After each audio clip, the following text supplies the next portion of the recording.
sesuai dengan audit BPK bahwa laporan keuangan pemerintah pusat adalah WTP. Selamat malam teman-teman media. Hari ini kami melaporkan kepada Bapak Presiden pembahasan di DPR mengenai beberapa agenda penting yang menyangkut APBN. Seperti diketahui, Kementerian Keuangan saat ini sedang membahas DPR. Pertama mengenai rencana undang-undang mengenai pelaporan dan pelaksanaan APBN 2024 yang sekarang sedang dibahas dengan Badan Anggaran dan insya Allah bisa sesuai dengan audit BPK bahwa laporan keuangan pemerintah pusat adalah WTP.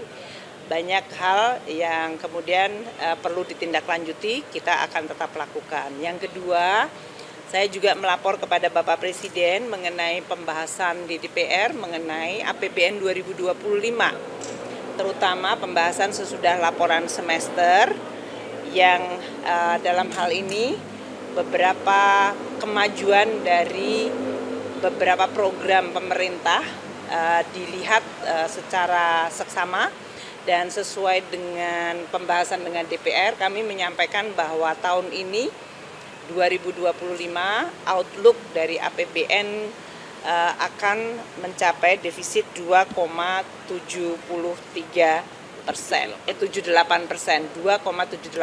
dari PDB. Itu karena dari sisi penerimaan maupun dari sisi belanja negara. Bagian yang ketiga, kami melaporkan kepada Bapak Presiden mengenai persiapan dan penyelesaian penulisan nota keuangan dan RAPBN 2026. Seperti diketahui bahwa Bapak Presiden nanti akan menyampaikan kepada DPR, rencananya adalah 15 Agustus karena hari Jumat, nota keuangan dan rencana undang-undang APBN 2026.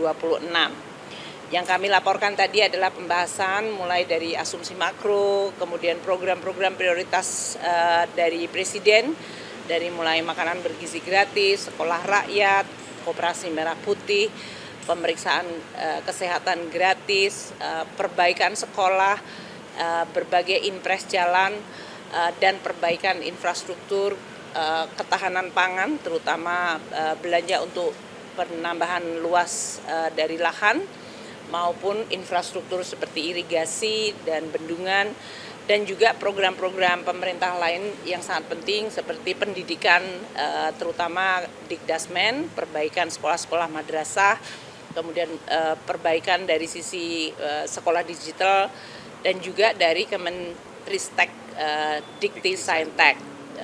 Itu semuanya tadi telah kami laporkan sehingga untuk mendapatkan arahan dari Bapak Presiden. Apakah prioritasnya telah sesuai untuk finalisasinya. Tentu saya tidak menyampaikan pada media pada malam hari ini karena nanti yang akan disampaikan oleh Presiden pada DPR, pada paripurna DPR tanggal 15 Agustus. Namun arahan Bapak Presiden sudah sangat lengkap. Reform di sisi penerimaan negara tetap dilakukan sehingga kita bisa mendapatkan penerimaan negara yang memadai. Belanja difokuskan kepada program-program penting, baik itu di bidang yang tadi telah saya sebutkan. Kemudian defisit harus dijaga pada level yang baik. Dalam hal ini seperti yang sudah disampaikan di DPR, range-nya saya laporkan kepada Bapak Presiden dan beliau mengatakan apabila bisa dibuat sehingga market confidence bagus, ekonomi kita tetap jalan, support terhadap ekonomi melalui APBN, counter cyclical bisa jalan. Jadi nanti stay tune untuk Agustus 15 ya, berdasarkan arahan-arahan yang tadi telah Bapak Presiden sampaikan kepada kami. Kemudian Bapak Presiden menekankan untuk berbagai langkah-langkah deregulasi sehingga perekonomian bisa tumbuh, tidak selalu tergantung kepada APBN. Jadi dalam hal ini berbagai perbaikan dari regulasi-regulasi agar mempermudah dunia usaha, investasi, perdagangan, dan terutama juga mendorong banyak danantara serta tata kelola yang baik. Itu yang bisa saya sampaikan. Terima kasih kepada teman-teman media.